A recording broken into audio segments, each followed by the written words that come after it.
On today's episode of Courage of the Conviction, we have a special guest, Bett. With over 20 years of experience in tech, Bett boldly decided to leave her job at a large corporation to become a multi-entrepreneur. Is entrepreneurship really a bed of roses? What are the gains and losses along the way? Stay tuned to find out. Hi, Beth. Thank you so much for being here. And for our audience who are getting to know you, could you introduce a little bit about yourself?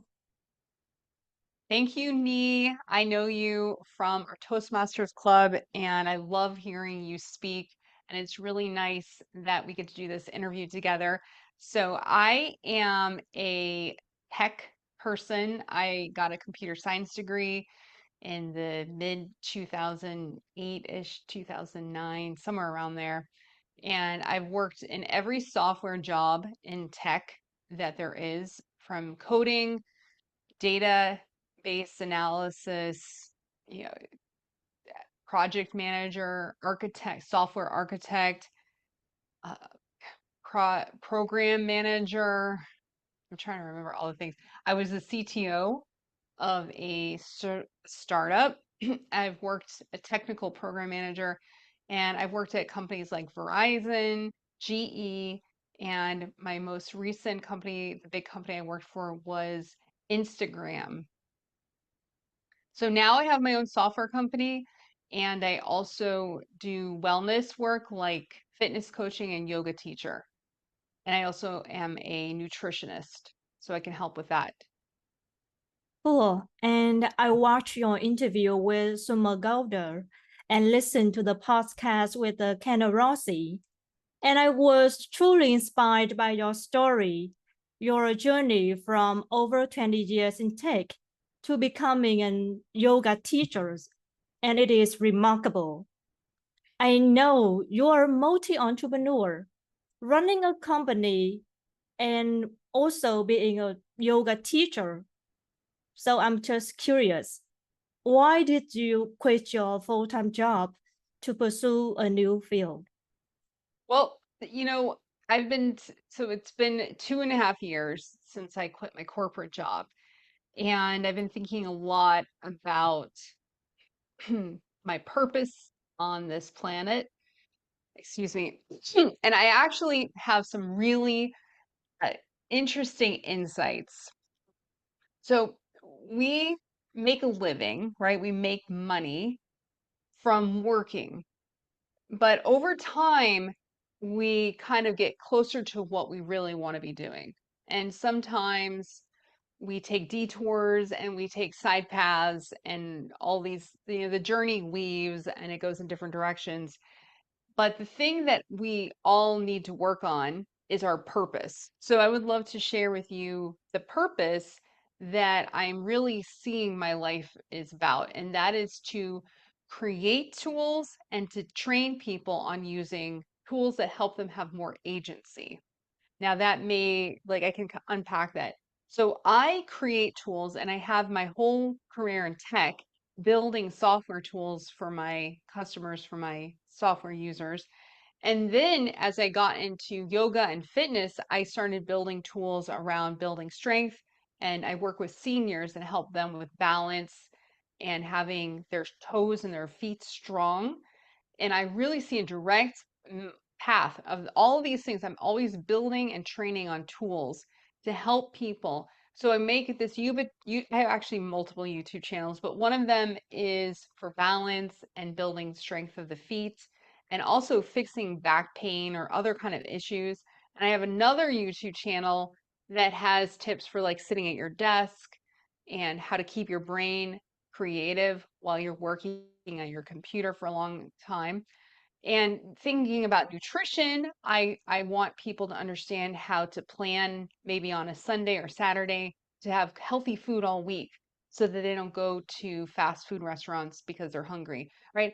So I'm always thinking like, what is something people need to live their best life? And when I say agency, it means doing the things they want to do, right? If people want to go for a walk, they need to have balance. So they want to go to the store, they want to go to have coffee with their friend, and they want to be able to do that without fear of falling. So I basically think about what people need to have agency, and then I build tools and or train them on those tools. So the purpose is always there. Purpose is always there. And I like to think about how can I be useful and convey these tools with more clarity using humor or using stories. And that's really what's empowered me. So when I decided to quit my tech job at the big corporation, I realized that I needed to step onto the next part of my journey. And that company wasn't really aligning with what I needed to do. But I'm always open to what's next and evaluating what's happening. So not saying that that's always like the thing that is there for me. I'm willing to change and adapt as things are moving forward. But right now, this has been the thing that I'm doing, running my own company. And it's been really fun. Oh, and I think it's all about your purpose of your life, right? And what I'm curious is when you first step into the field of yoga teaching, what were some of the biggest challenges you faced? Yeah, well, I think what people need to realize, and I know you have an international audience, right? You have people from all over the globe that are gonna be watching this, is that there are, jobs that don't pay a lot, but that may be very rewarding, right? And I think that it's important to try to figure out how to balance that. So what I'm seeing is there's going to be gigs. People have these gigs, GIG, right? A gig is like a small job that you do, and you kind of do a bunch of different gigs to piece together an income. So for me, I'm building a bunch of different skills that I can bring to offer. And yoga is literally just one of the many, many things. And if I told you the list of them, Nee, you and your audience would be like completely shocked on how many different things. Do you want to just list a few of the things I'm doing? Sure. Okay. So I manage websites for multiple people. So I build the website, I make it, pretty, I add things. I do AI art. I do a lot of AI art. So people hire me to make AI art for them. I don't know, it's a real thing. I teach improv. So improv, impromptu, I teach people and groups how to use improv to be more creative, to teamwork, to be able to tell stories. Uh, what else we do? Okay, so I fitness coach, nutrition coach, and yoga teach. I teach a lot of classes a week. I would say yoga is one of my main things that I do, but I also do these other kind of things. And then I also have my software company, which is for managing volunteers. So I have a software company that I spend part of my time. So during the week, I am making videos and I make videos for the different YouTube channels. One of them is for my software company. So whenever we release a new feature, I have to write a video, create a video, edit, post it. And then for my clients, my web clients, I'm working with them during the week. And then with my yoga teaching, I go do a job here and there. And so, yeah, I basically am piecing together my income from all of these different pieces. And it's really fun for someone like me because I get kind of bored if I'm just doing one thing all the time. So that's basically what I'm doing, Nee, which was a lot of things, right? And I probably forgot a few things that I do. Okay, so is there any difficulties you have to face? So many difficulties. So, Can you first of cut? all, I know I look young. I know I look young. But the Always, truth you is that, always look so young. yeah, I probably look even younger in real life. But I am 45. Okay, I was born in 1979. Yeah. So I started working in tech in 99 and I immediately put money into my 401k. And my parents always taught me to not use credit cards, never have any debt, and always save money and put money into retirement. So right from the beginning, when I was only 19, 18 years old when I started working, I actually started saving money right away. I've always lived very frugally. I buy cars used. I bought a house when I was 21, not a very expensive house. I'm on purpose trying to keep my costs very low my whole life. And that's how I lived. And so I actually had saved money in my 401k by the time I was, in my early 40s. I had bought a house, a second house. I don't have my first house anymore, but I bought another house and I did all the capital investment. If you think about capital investment means investment upfront, right? So I had put a new roof on my house and all kinds of changes that are very important to keep my house upgraded and so that it doesn't need any expenses. So what I'm trying to say is I was very fiscally responsible for my entire professional tech career so that I could take the time to become an entrepreneur. Now, I think a lot of people they're like 20 or 23 and they're like, "Oh, I'm just going to quit my job and just, be free and be an artist or something." But I highly recommend that you think very carefully about your finances. The other thing is I have a husband who works. My husband works. And so he covers a lot of the expenses, especially in the beginning of starting a business. You don't make a lot of cash flow because word of mouth takes time and you need to learn how to pivot your services and find ways to meet your customers. And just getting out there more and more takes a lot of time, more time than you'd ever imagine. So you really, really need to have either like a very large savings or maybe still live at home with your family. But whatever it is, you need to be fiscally responsible before you quit your day job to start your own business. So I would say that's number one. And I'm also very lucky because I got hired at a studio that I was already a member of before.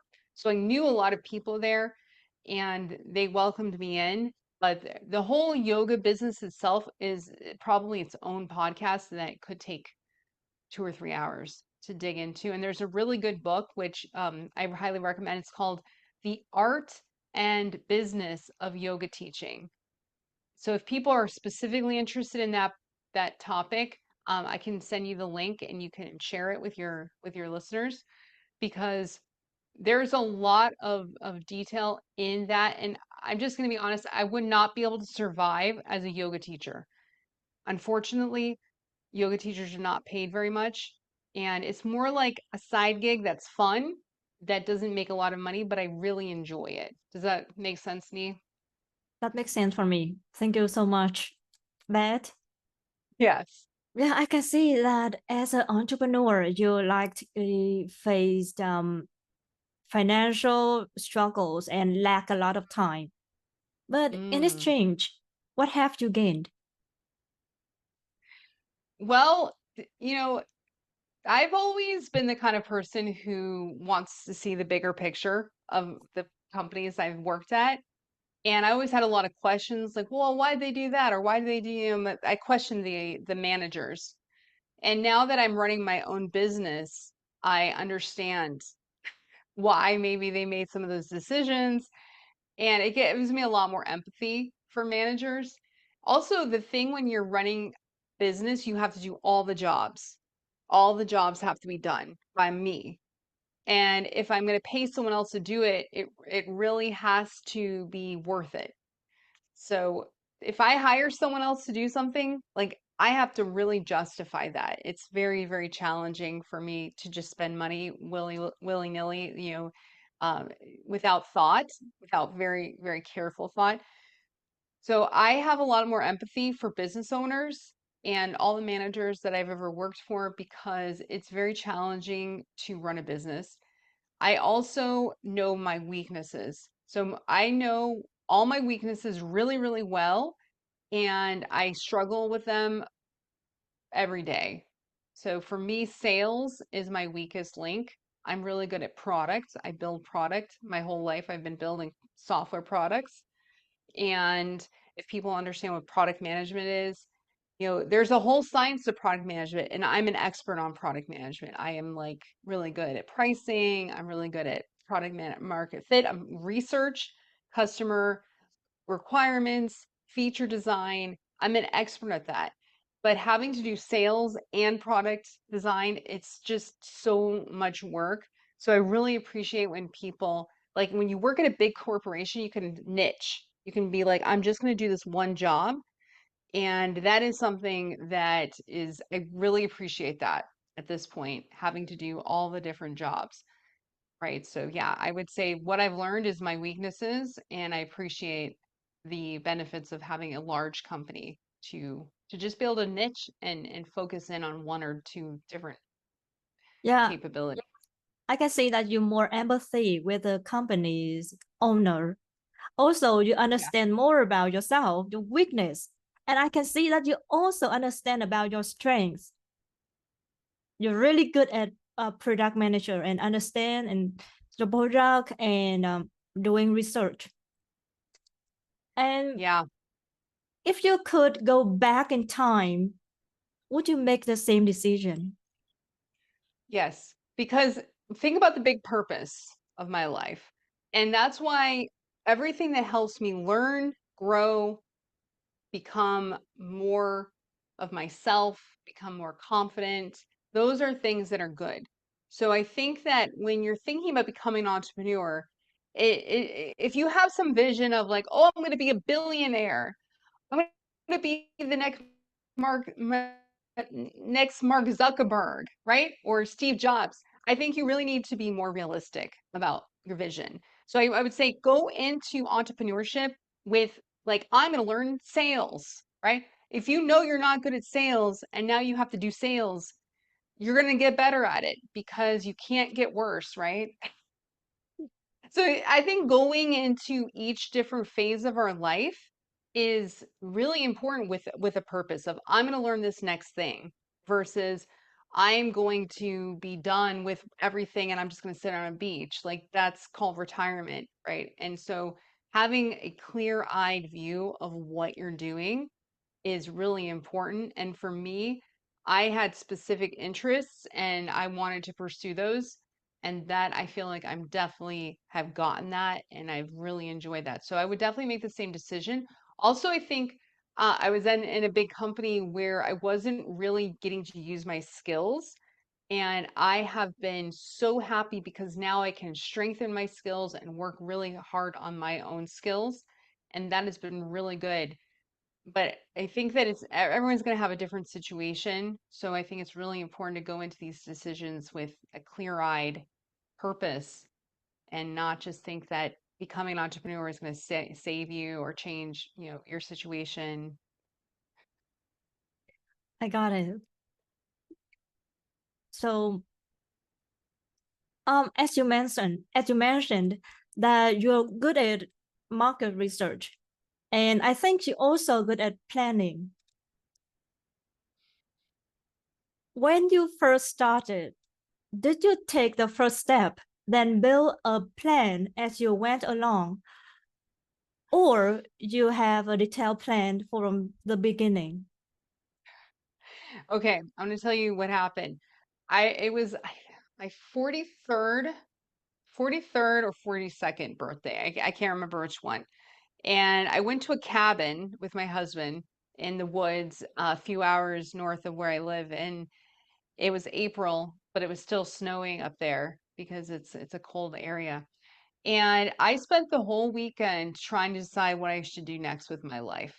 And I wrote pages upon pages of plans, different products I could build, different all kinds of different businesses I should start. And at the end of, I think it was like 3 full days of planning, I decided I didn't want to do any of those things, and I said I'm going to become a yoga teacher. Now, I didn't really know anything about the business of yoga teaching, and I didn't have my idea for my software company yet. But yeah, I would say when I had a plan, I wasn't like it was very vague. But the thing is, remember this, I had fiscally set myself up so that I could do anything I wanted. And that's the really important thing.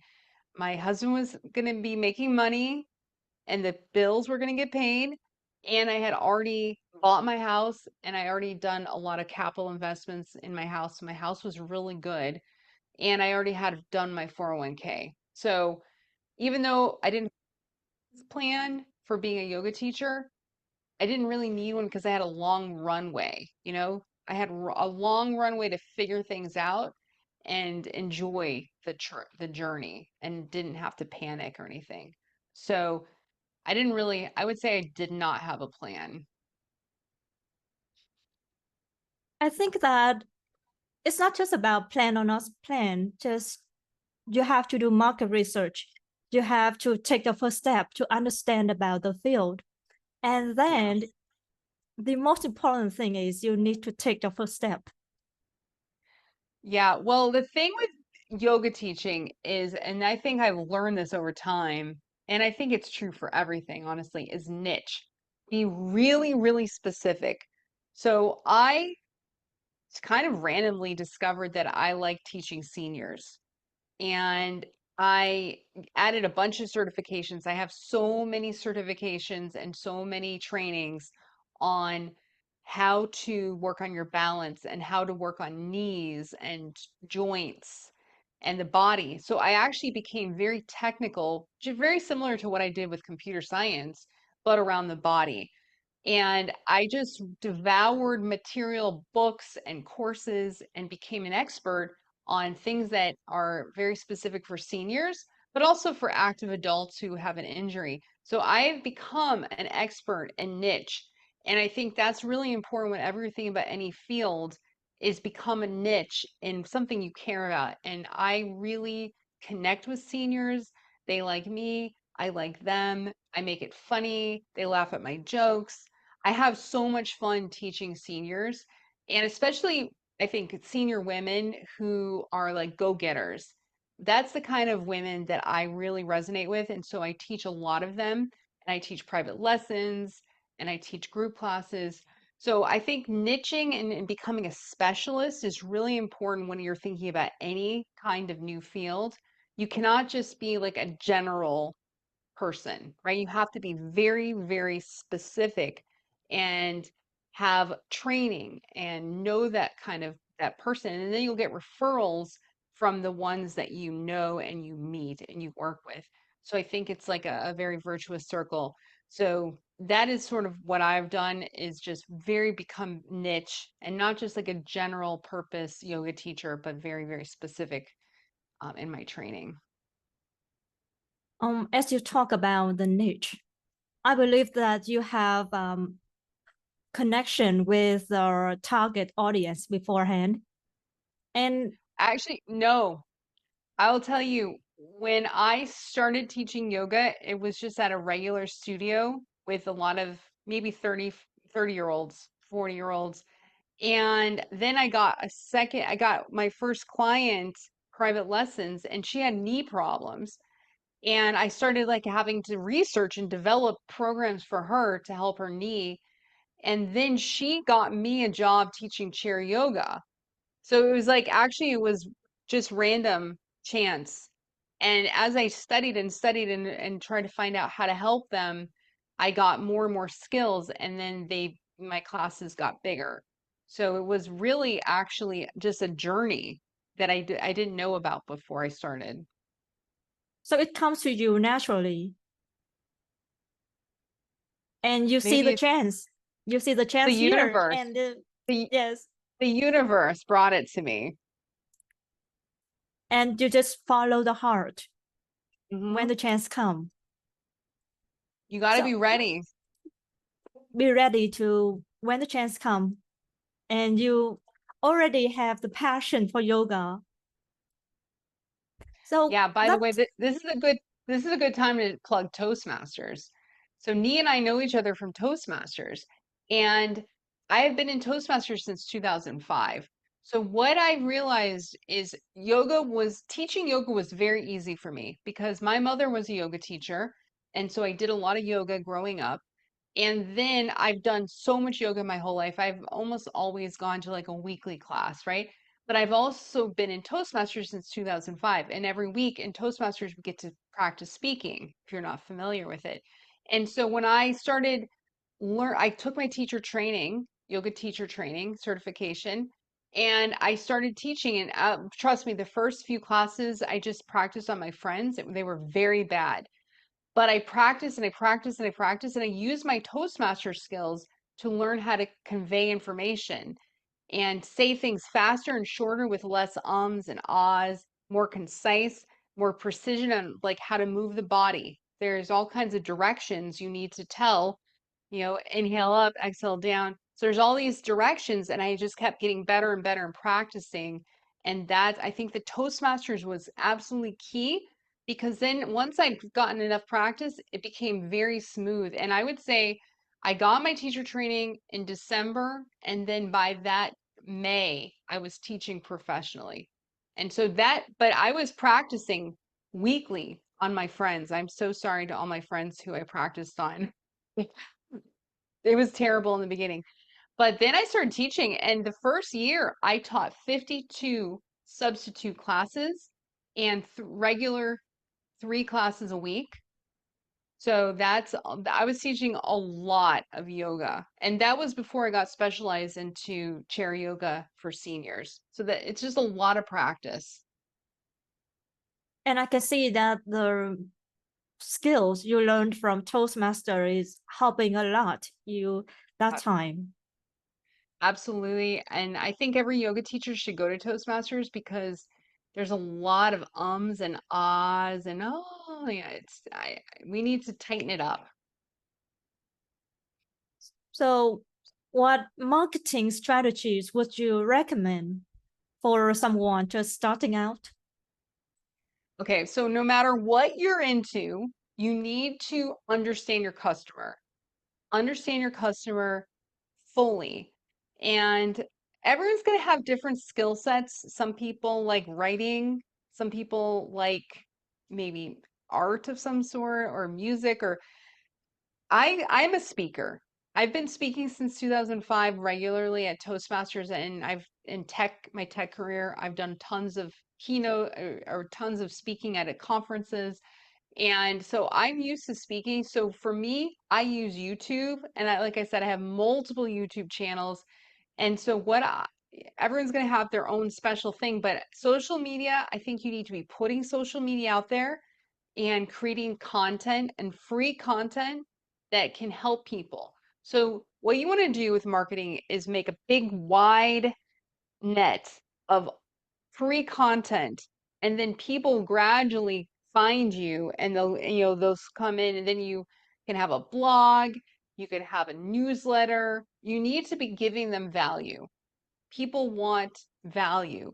They don't want to just hear a marketing message. So you really have to market with lots of value and put out content that people get engaged with and like. And then from there, they can maybe schedule you for a meeting or consultation. I do a free 15-minute consultation with students. But the truth is, you have to be hitting like so many people to even get one client. And that's takes a lot of effort. And that's why you need to give yourself a long roadmap and time, because it may not happen. It's not going to happen in 6 months. I would say 2 to 3 years. And that's why maybe you want to start your side gig little by little versus just quitting your job. I would recommend doing it little by little over time to build up your client base. Depending on what you're doing, obviously, everything is going to be different.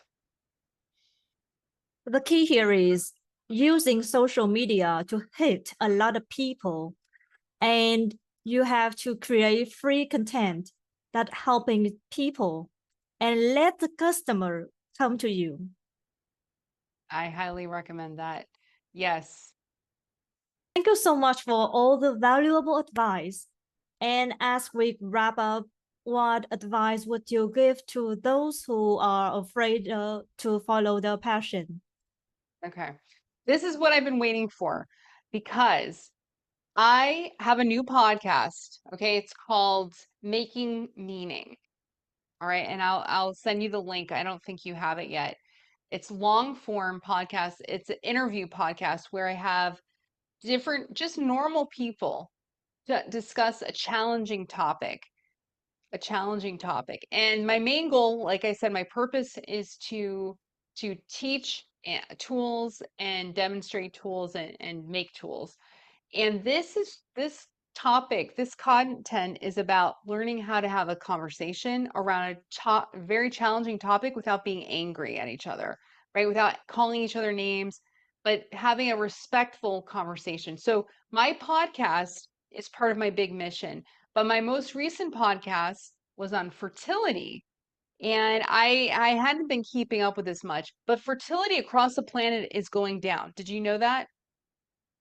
I'm not, Maybe you, yeah. that's new to me, but Yeah, not a lot of people know about it. So as I was doing this research into it, I realized that, Social Security, do you have Social Security where you live? yes, Something like that? we have Social Security in our country. So the way Social Security works across every country is that young people pay into it and the older people use that money to retire. Well, if you have a population where it's mostly old people and very few young people, it's not going to work, right? So also at the same time, we're becoming more and more healthy. We're eating better, we're accessing nutrition, and we have medicines. We have, we're not dying of infections. We're getting healthier and stronger as a human race. So what we're going to have from this research I've done is we're going to be living to our hundreds, okay? Hundreds. And our social security system is not going to be able to have enough money because there are not going to be enough young people.